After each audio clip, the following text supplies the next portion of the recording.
What's up everybody, welcome to the RA Visuals YouTube channel, and today we're going to be checking out the Elecom UCAM-CX80 4K webcam. And stop it, before you click away from the video, because you're thinking, oh my god, this is just going to be some garden variety webcam that I see on Amazon every day.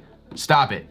This is not your everyday webcam. This thing has some really cool software in it, and it even has the ability with AI to follow you and track you around. Yeah, so if that sounds interesting to you, stick around. Are you tired of that annoying Windows activation watermark on your desktop? VIP URCD Key has you covered with fully licensed codes to activate your favorite games and software. Purchasing your key is super easy. All you have to do is click on the item that you want, click buy to add it to your cart. Once in your cart, you can now enter my promo code RAV20. After adding the promo code, you'll see your savings pop up, and you can then purchase your product with your chosen payment method. Finding and entering your Windows 10 CD key is super easy. All you have to do is go over to your user profile, find your purchase, and click View Keys and Codes to reveal your new CD key. Then all you have to do is go to Settings in Windows, click on Update and Security, click on Activation, and finally click on Change Product Key and paste your new key into the window and click Next. You'll now have a fully licensed version of Windows 10 with no watermark. Check the links in the description to start saving now. Alright, so before I can explain anything about this webcam, let's get it out of the box. So the unboxing of the CX80 is very simple. You just have two cables included, a USB-C to USB-C cable and a USB-C to USB-A cable. And both of these cables are important to you guys, so I'll touch on why that is here in just a second. Then they actually include a privacy cover so you can hide yourself from the NSA spying on you. And last, you just have the camera itself. And so now let's go ahead and take a look at a few specs of this camera so you guys can get an idea of what it's packing. So the CX80 has a 1 and 2.8 inch stacked 8.6 megapixel CMOS sensor that is capable of resolutions of 4K at 30 FPS and 1080p at 60 FPS or 30 FPS. And now there are a couple caveats to those resolutions, and I'll get to that when I talk about connecting the camera up to your computer. This camera also has a wide angle lens equipped in it, so it's capable of a viewing angle of up to 130 degrees, and the lens also operates at an f-stop value of 2.8. So hopefully that helps it operate a little bit better in darker situations for you guys. And so now with that stuff out of the way, let's go ahead and set this camera up. So setting this thing up with your computer is pretty easy. So all you gotta do is take one of the cables. I recommend using the USB-C to USB-C cable because that'll get you the max resolution and frame rate possible from this camera. If you use the USB-C to USB-A cable, you're actually limited to 1080p 30 FPS. So you can't even use 1080p 60 FPS with that cable. So I recommend using USB-C to USB-C so you can get the most out of this camera. Oh, and one more thing. Once you get the camera turned on, there's actually a little light on front of the camera that changes from red to green to indicate that the camera is operating. Kind of nice for your guys' privacy. And this camera is also supposed to be plug and play, but I also recommend downloading their software from their website so that you can actually fine tune the camera and change their settings to your lighting situation. This is the picture that it had right off the bat, and don't be scared, you guys. The reason that this is doing this and the reason it doesn't look that good is because there's a lot of auto settings on these cameras. A lot of webcams are like this, and this is why I preach a lot of camera settings and stuff like that on a lot of other videos on my channel. And then I think another thing that's because it's on an auto setting is HDR is on right now, and I don't think that's helping anything. Let's turn that off. Yeah, it already looks better. So we're gonna take those two things off right now, and then I'm gonna go ahead and make a couple adjustments, and I'll see you in just a second, and then we'll see how the final result is.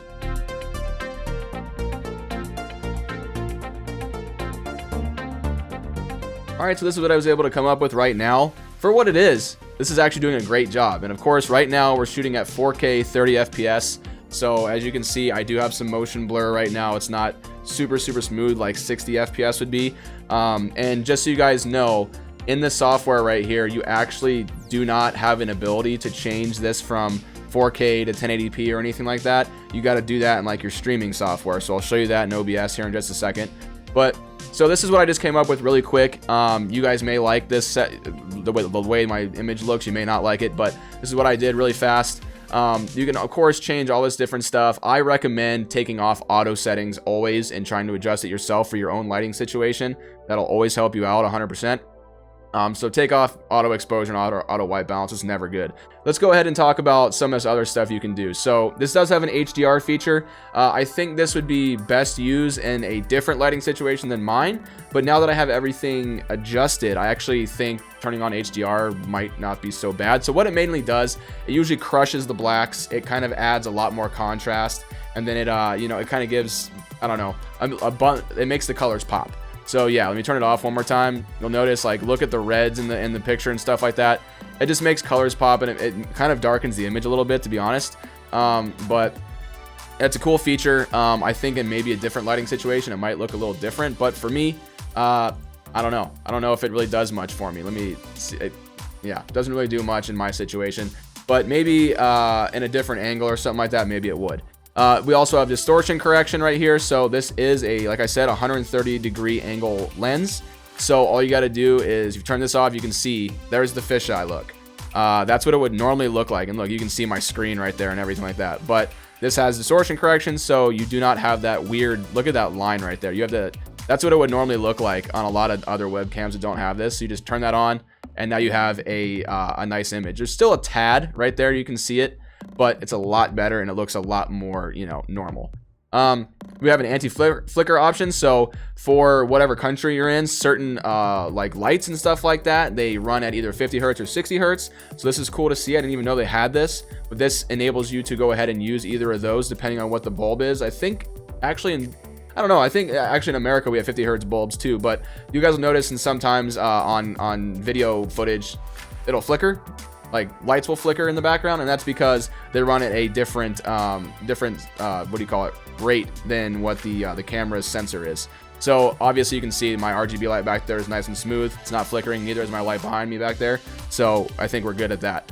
Okay, so now here's some of the fun stuff, some of the really crazy stuff that this thing does. So this is the auto frame feature. So this is the AI thing that will follow you around wherever you go. And this is actually really cool. So this is one of those selling features, like especially if you're like a business person and you need this to do like Zoom things for school or whatever. You can get up and walk around and it will follow you as you're, you know, doing stuff. So I'll go ahead and turn this on real quick and I'll show you how this thing works. So what it's going to do is it's going to basically, here, I'll move real quick and I'll show you right away what it does. It should, as soon as I move, it should, there you go, it auto tracks me. So whatever I do, it tries to follow a face, I believe is what it does. And so like if I move towards the side of the frame, it should reframe and try to find me again. Let's see if it does it. It might take a minute. Yeah, there it goes. So then it tries to frame me a little bit better as I'm talking. And then we'll go back over here again and see if it follows me. There it goes. So it's pretty cool. It's actually pretty fast. It's not slow by any means. So it actually works pretty good.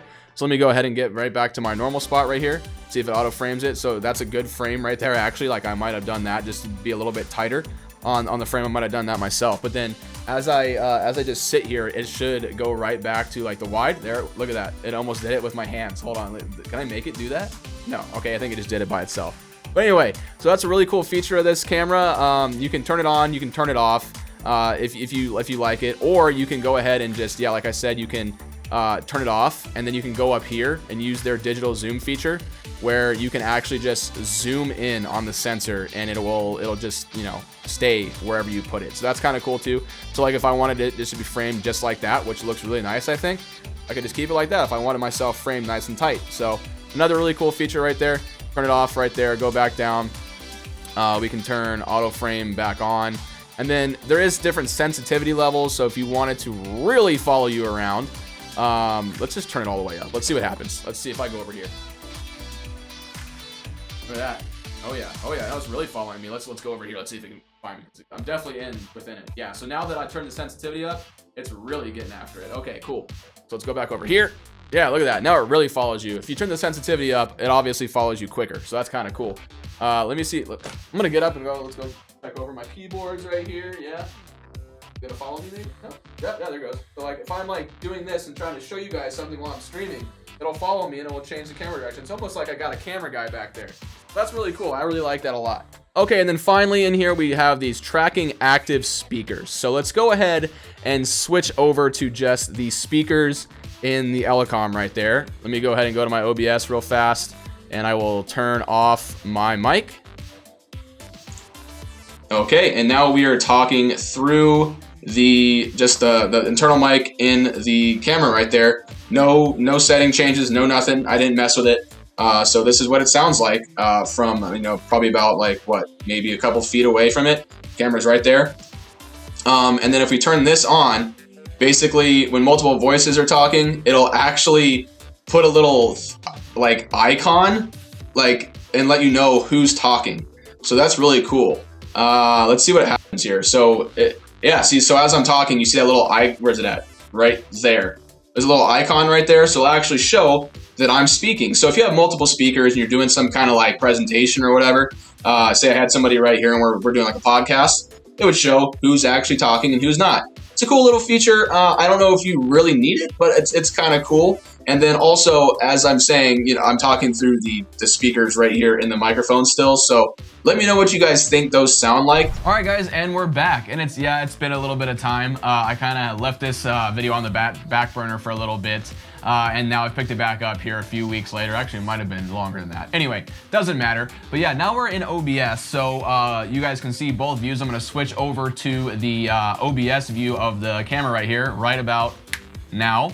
So now you guys are seeing through my computer right here and what this thing actually looks like. So I'm trying to give you guys basically the best case scenario type view of what this camera would look like right now with a lot of lighting. Obviously, you see a lot of different lighting. It's bright outside right now, so the lighting is super bright. I mess with the settings quite a bit in in their settings thing, like I showed you before, to try to get the picture as good as I could get it. And so I'm gonna go ahead and go through a couple of different settings that you can do. You can use a couple of different frame rates and different resolutions. Now, I know this thing says it shoots in 4K, but for some reason in OBS, I think it's some kind of software glitch.